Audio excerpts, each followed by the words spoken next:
ദിവസം ഒരു 15-20 രൂപ മാറ്റിവെക്കാനുണ്ടോ? എങ്കിൽ ഇനി ഹോസ്പിറ്റൽ ബില്ലിനെ പേടിക്കണ്ട. കാരണം 1 കോടി വരെ കവറേജ് നൽകുന്നു. اللهم مالك الملك تؤتي الملك من تشاء وتنزع الملك ممن تشاء. അതുകൊണ്ടാണ് അല്ലാഹു സുബ്ഹാനഹു വ തആല ഖുദ്സിയായ ഒരു ഹദീസിൽ പറയുന്നത്, ഇബ്ന ആദം, ആദമിന്റെ മോനെ, ഉതുലുബ്നി തജിദുനി, മോനെ ആദമിന്റെ മകനെ മനുഷ്യ, ഉതുലുബ്നി, നീ എന്നെ അന്വേഷിച്ചു വാ, തജിദിനി, നിനക്ക് എന്നെ കാണാൻ കഴിയും, നീ എന്നെ അന്വേഷിച്ചു വാ. റിസർച്ച് നടത്തും, PhD നടത്തും, അല്ലെ? PhDക്ക് അന്വേഷണങ്ങളാണ്. നമ്മുടെ യൂസുഫ് നദ്വി സാഹിബ് ഇവിടെ ഉണ്ട്, അവരൊക്കെ PhD എടുത്ത ആളുകളാണ്. നമ്മളൊരു സ്റ്റഡി നടത്തുമ്പോൾ നമ്മുടെ മൈൻഡിൽ ആദ്യമായി ഒരു ആശയം നമ്മൾ രൂപപ്പെടുത്തുകയാണ്. ആ ആശയം ഉണ്ട് എന്ന വിശ്വാസത്തിലാണ് നമ്മൾ പഠനം ആരംഭിക്കുക. അതിലേക്കാണ് നമുക്ക് നമ്മുടെ അന്വേഷണങ്ങൾ തെളിഞ്ഞു വരിക. അള്ളാഹിനെ കുറിച്ച് മാത്രം ഈ പഠനം നടത്തൂല യുക്തിവാദികൾ. ആദ്യം തന്നെ ഇല്ല എന്നാ വിചാരിക്കണത്, എന്നിട്ടാ പഠനം നടത്തുന്നത്. ഈ റൂമിൽ ആരും ഇല്ല എന്ന് വിചാരിച്ച് തപ്പി നോക്കി ആരെയും കിട്ടുമോ? എല്ലാറ്റിലും സയന്റിഫിക് റിസർച്ചിന്റെ ഒരു മെത്തഡോളജി തന്നെ അതിനെ പോസിറ്റീവായി സമീപിക്കണം എന്നതാണ്. അത് പടച്ചതമ്പുരാനെ കുറിച്ച് മനസ്സിലാക്കുന്നിടത്ത് മാത്രം അവർ ഉപയോഗിക്കൂല. ഉതുലുബിനി, നീ എന്നെ തേടി വാ, തജിദിനി, നിനക്ക് എന്നെ കണ്ടെത്താൻ കഴിയും. ഫഇദാ വജദ്തനി വജദ്ത കുല്ല ഷൈഇൻ, എന്നെ നിനക്ക് കിട്ടിയാൽ നിനക്ക് എല്ലാം കിട്ടിക്കഴിഞ്ഞു. അല്ലാഹുവിനെ കിട്ടിയാൽ എല്ലാം കിട്ടി. ഒരാൾക്ക് എല്ലാം ഉണ്ട്, പക്ഷെ അല്ലാഹു കൂടെ ഇല്ലെങ്കിൽ പിന്നെ എന്താണുള്ളത്? യാ റബ്ബ് മാദാ ഫഖദ മൻ വജദക റബ്ബേ, നിന്നെ കിട്ടിയവർക്ക് എന്ത് നഷ്ടമാണ് വന്നത്? വമാദാ വജദ മൻ ഫഖദക, നിന്നെ കിട്ടാത്തവർക്ക് എന്താണ് കിട്ടിയത് റബ്ബേ? അല്ലേ? ഈ പ്രപഞ്ചത്തിന്റെ അധികാരിയായ പടച്ചവനെ മനസ്സിലാക്കാൻ കഴിഞ്ഞില്ലെങ്കിൽ പിന്നെ എന്താ മനസ്സിലാക്കിയത്?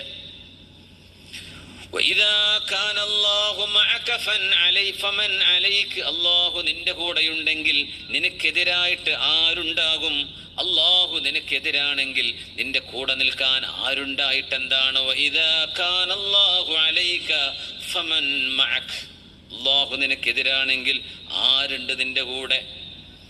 അതുകൊണ്ട് അല്ലാഹുവിൻ്റെ ഇസ്മുകളിലെ പ്രസിദ്ധമായ വളരെ വളരെ വളരെ പഠിക്കേണ്ട ഇസ്മാണ് മാലിക്കുൽ മുൽക്ക്, അധികാരങ്ങളുടെ ഉടമസ്ഥനായ റബ്ബേ, അധികാരം നിന്റെ കയ്യിലാണ്. റസൂലുള്ളാഹി സ്വല്ലല്ലാഹു അലൈഹി വസല്ലം തങ്ങൾ അല്ലാഹുവിൻ്റെ ഇസ്മുകളെ കുറിച്ച് പറഞ്ഞെടുത്ത് പറഞ്ഞു, മാ ഖാല അബ്ദുൻ ഖത്തു ഇദാ അസാബഹു ഹമ്മുൻ വഹസൻ, സങ്കടമോ ദുഃഖമോ ഒരാൾക്ക് വരുമ്പോൾ ഈ ദിക്ർ ഒരാൾ പറയണം. നമ്മൾ പഠിച്ച ദിക്റാണ്. اللهم إني عبدك ابن عبدك ابن أمتك ناصيتي بيدك ماض في حكمك عدل في قضاؤك أسألك بكل اسم هو لك سميت به نفسك أو أنزلته في كتابك أو علمته أحدا من خلقك أو استأثرت به في علم الغيب عندك أن تجعل القرآن العظيم ربيع قلبي ونور صدري وجلاء حزني എന്നൊരാൾ പറഞ്ഞാൽ അല്ലാഹുവിൻ്റെ ഹബീബ് പറഞ്ഞു സ്വല്ലല്ലാഹു അലൈഹി വസല്ലം, ഇല്ലാ അദ്ഹബല്ലാഹു ഹുസ്ന വഅബ്ദലഹു മകാനഹു ഫറഹാ. ഏത് സങ്കടത്തിലാണോ അവരുണ്ടായിരുന്നത് ആ സങ്കടം അല്ലാഹു നീക്കിക്കളയുകയും അതിൻ്റെ സ്ഥാനത്ത് അല്ലാഹു സന്തോഷം നൽകുകയും ചെയ്യുമെന്ന് പുണ്യ റസൂൽ സ്വല്ലല്ലാഹു അലൈഹി വസല്ലം ഈ ഹദീസ് പറഞ്ഞപ്പോൾ സ്വഹാബിമാർ ചോദിച്ചു, യാ റസൂലല്ലാഹ് യംബഗി ലനാ അൻ നതഅല്ലമ ഹൗലാഇൽ കലിമാത്ത്, ഈ വചനങ്ങൾ ഞങ്ങൾ പഠിക്കേണ്ടതുണ്ടോ നബിയേ? ഖാല അജൽ യംബഗി ലിമൻ സമിഅഹുന്ന അൻ യതഅല്ലമഹുന്ന, ഇത് കേൾക്കുന്ന ആളുകൾക്ക് അത് പഠിക്കൽ അനിവാര്യമാണ് എന്ന് മുത്തുനബി സ്വല്ലല്ലാഹു അലൈഹി വസല്ലം. എന്താണ് അതിനർത്ഥം? അല്ലാഹുവേ ഇന്നി അബ്ദുക, ഞാൻ നിന്റെ അടിമയാണ്, വബ്നു അബ്ദിക, നിന്റെ അടിമയുടെ, വബ്നു അമതിക, നിന്റെ ഒരു അടിയാത്തിയുടെ മകനുമാണ് റബ്ബേ. ഉപ്പയും ഉമ്മയും നിന്റെ അടിമയാണവരെ, നിന്റെ അടിമയുടെ, നിന്റെ അടിയാത്തിയുടെ മോനാണ് റബ്ബേ ഞാൻ. നാസ്വിയതി ബിയദിക, അല്ലാഹുവേ എൻ്റെ മൂർധാവ് കിടക്കുന്നത് നിന്റെ കൈകളിലാണ്. മാദിൻ ഫീയ ഹുക്മുക, നിന്റെ വിധികളെല്ലാം എന്നിൽ നടപ്പാകാൻ പോവുകയാണ്, എന്നിൽ നടപ്പാകാൻ പോകും. നിങ്ങളൊരു നാട്ടിലേക്ക് കടക്കുക എന്ന് വിചാരിക്കുക, ഒരു ടൗണിലേക്ക് കടക്കുന്നു, ഒരു പ്രദേശത്തേക്ക്, ഒരു സോണിലേക്ക് പ്രവേശിക്കുന്നു. അവിടെ ഒരാളുണ്ട്, അയാളെ വിചാരിച്ചാൽ മാത്രമേ നിങ്ങൾക്ക് കിട്ടുള്ളൂ എന്തെങ്കിലും. അയാൾ തരാനും പിടിച്ചു വെക്കാനും കഴിയുന്ന ആളാണ്. നിങ്ങൾക്ക് എൻട്രി തരാനും നിങ്ങളുടെ എൻട്രി ടെർമിനേറ്റ് ചെയ്യാനും അയാൾക്ക് അധികാരമുണ്ട് എന്ന് വിചാരിക്കുക. അയാൾ വിചാരിച്ചെങ്കിലേ നിങ്ങൾക്ക് അന്നം കിട്ടൂ, അല്ലെങ്കിൽ അന്നം കിട്ടില്ല. അയാൾ വിചാരിച്ചെങ്കിലേ നിങ്ങൾ ജീവൻ നിലനിൽക്കൂ, അല്ലെങ്കിൽ ജീവനില്ല. അങ്ങനത്തെ ഒരാൾ അവിടെ ഉണ്ടെങ്കിൽ നിങ്ങൾ ആരുടെ അടുത്തേക്കാ ഓടിപ്പോവുക? ആദ്യം ആ നഗരത്തിൽ ഈ ആളുടെ അടുത്തേക്കല്ലേ, അള്ളാഹുവിന്റെ അരികത്തേക്കല്ലേ ഓടുന്നത്. മഹാനായ അബുൽ ഹസൻ ഷാദുലി റഹ്മത്തുള്ളാഹി അലൈഹി പറയാം, ഖിഫ് ബിബാബില്ലാഹ്. فرصة استثمارية لتملك أرض في أهم مشروع في إمارة الشارقة بدون دفعة أولى وخطة سداد مرنة تصل. അള്ളാഹുവിന്റെ ബാബിന്റെ അരികത്ത് നീ നിൽക്കണം. ഖിഫ് ബിബാബി മാലിക്കിൽ മുൽക്ക്. അധികാരങ്ങളുടെ അധികാരിയായ അള്ളാഹുവിന്റെ മുമ്പിൽ നീ നിൽക്കണം, അള്ളാന്റെ വാതിൽക്കൽ നിൽക്കണം. ലാ ലിഅൻ തുഫ്തഹ ലകൽ അബ്വാബ് യുഫ്തഹ ലകൽ അബ്വാബ്. അള്ളാന്റെ വാതിൽക്കൽ വന്ന് നിൽക്കണം. അള്ളാന്റെ വാതിൽക്കൽ വന്ന് എന്തിനെന്നറിയോ? ലാ ലി തുഫ്തഹ ലകൽ അബ്വാബ്.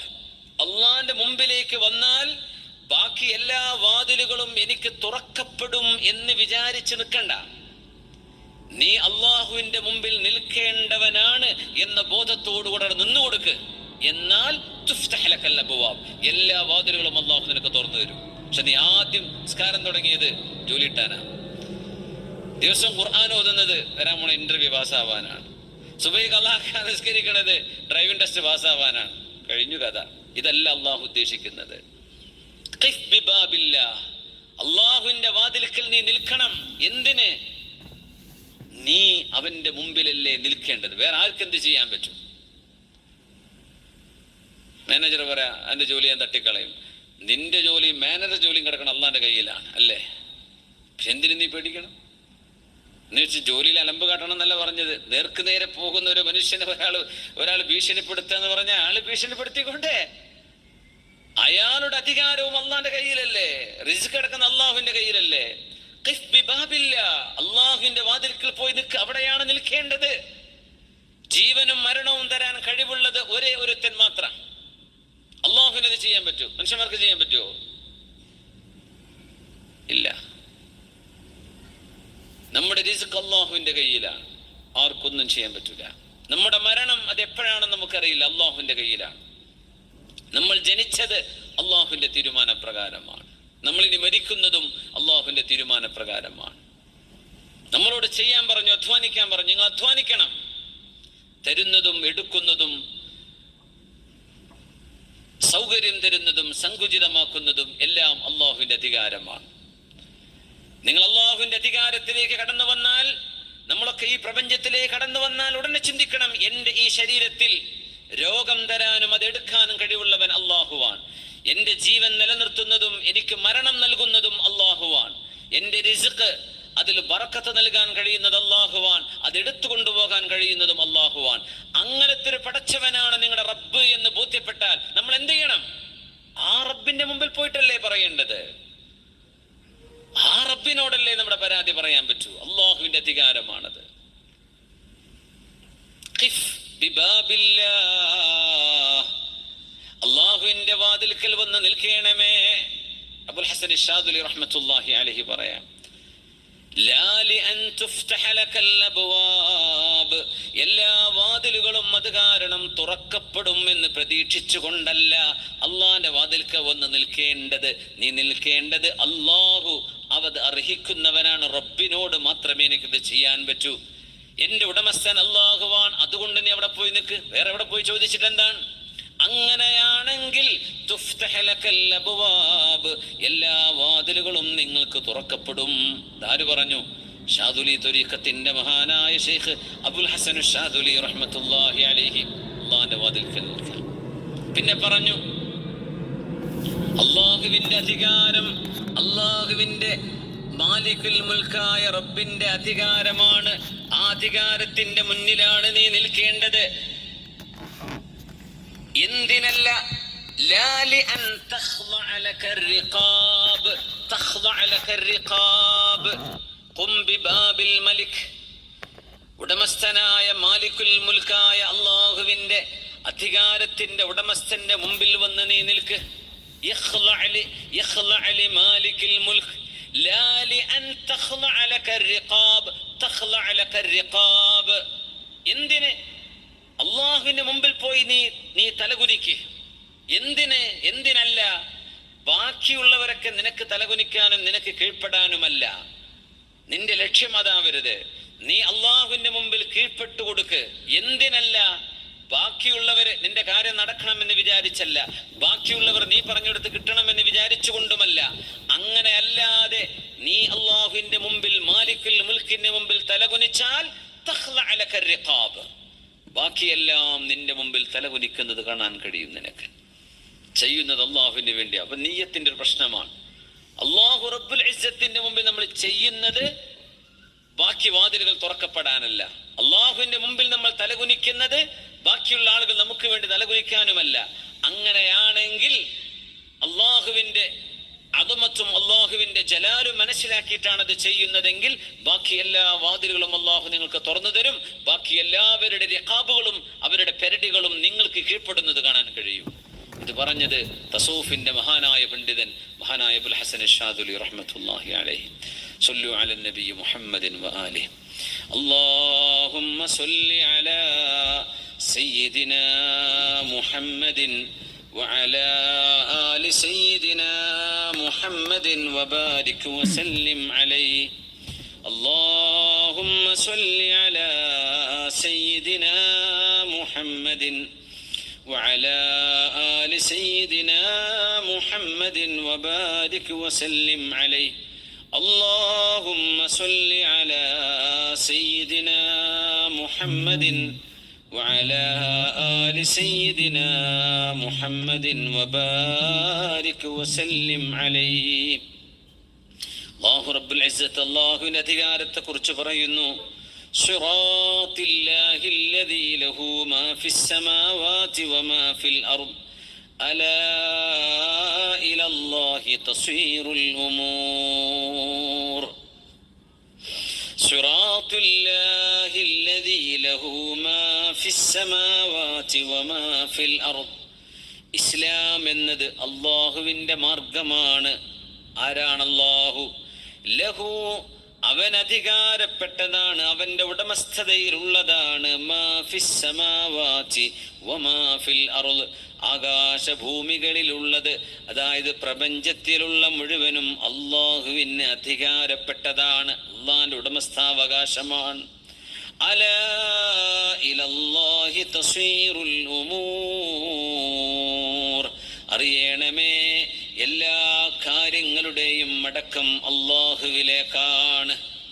എല്ലാറ്റിനെയും ഒരു മുസ്ലിമായ മുഅ്മിനായ മനുഷ്യൻ അള്ളാഹുവിലേക്കാണ് ചേർത്തി പറയാം.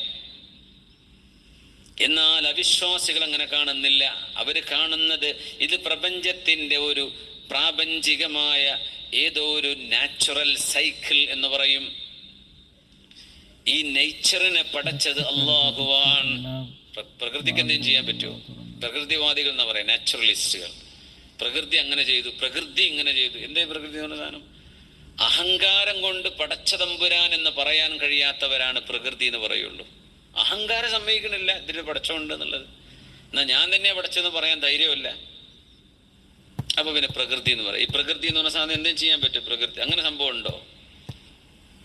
അത് മനുഷ്യൻ എസ്കേപ്പ് ചെയ്യാൻ പറയുന്നൊരു വാക്കാണ്.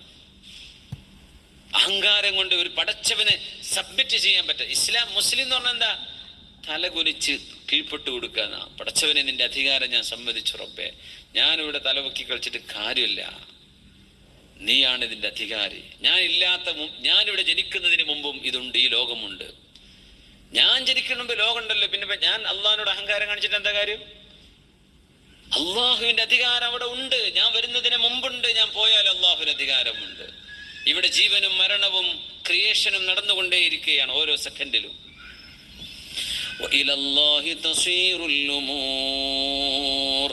പക്ഷെ മനുഷ്യന്മാര് വിചാരിക്കും ഈമാൻ കുറവുള്ളവർ അധികാരം മറ്റുള്ളവർക്കുണ്ടല്ലോ. അവരുടെ കയ്യിലാണല്ലോ അധികാരം കിടക്കുന്നത്, അവരാണല്ലോ നിയന്ത്രിക്കുന്നത്. ഒരു ചുക്കും അവർക്ക് ചെയ്യാൻ കഴിയില്ല.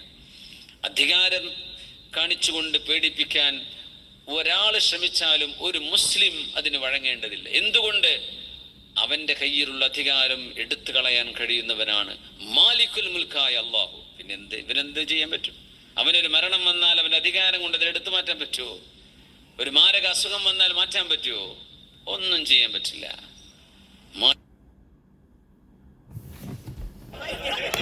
اللذة الحقيقية في الكرم، اللذة في الابتكار والإبداع، تعيش فينا ونعبر عنها بالفرح. هذا هو المعنى الحقيقي لها. President, because pleasure is important. أحد المواضيع المهمة هو البواسير المتقدمة وعلاج